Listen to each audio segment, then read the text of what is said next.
Kenapa kita mentauhidkan Allah?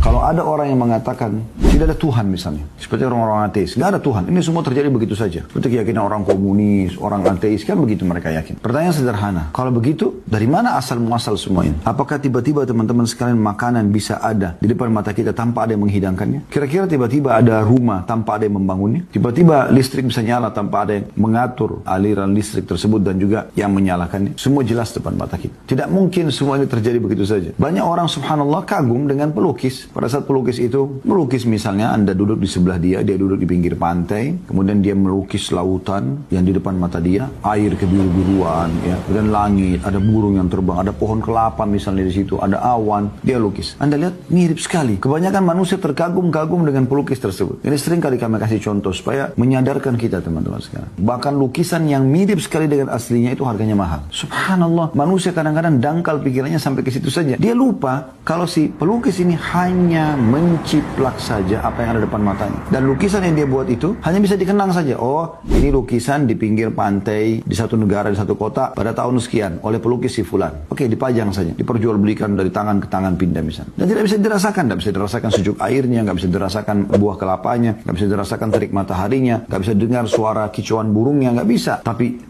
di depan mata yang dia ciplak itu, tiap hari kita bisa lihat. Generasi demi generasi manusia merasakan hal yang sama. Kita bisa rasakan sejuknya air lautan, kita bisa rasakan teriknya matahari, kita bisa rasakan manisnya buah kelapa, kita bisa dengarkan kicauan burung yang berterbangan. Itu real, bergerak. Ini cuma lukisan. Mereka puji si pelukis, mereka lupa sang pencipta yang menciptakan itu. Jadi sangat tidak masuk akal sebenarnya kalau ada orang yang berfaham ateis. Karena bagaimana bisa ada sini semuanya? Nggak mungkin kalau nggak ada yang menciptakan. Bahkan dalam diri kita sendiri. Ini ada sistem, kita nggak bisa bantah. Contoh misalnya, mata digunakan untuk melihat, telinga mendengar, hidung menghirup, lidah dan mulut mengecap dan mengucap, tangan menjamah, kemudian kaki melangkah. Kira-kira teman, ada yang bisa alih fungsikan ini? Misalnya, mata digunakan untuk makan, telinga digunakan untuk melihat, hidung digunakan misalnya untuk mendengar. Nggak mungkin. Tidak bisa. Berarti kan ada satu sistem yang ada dan kita tidak bisa bantah.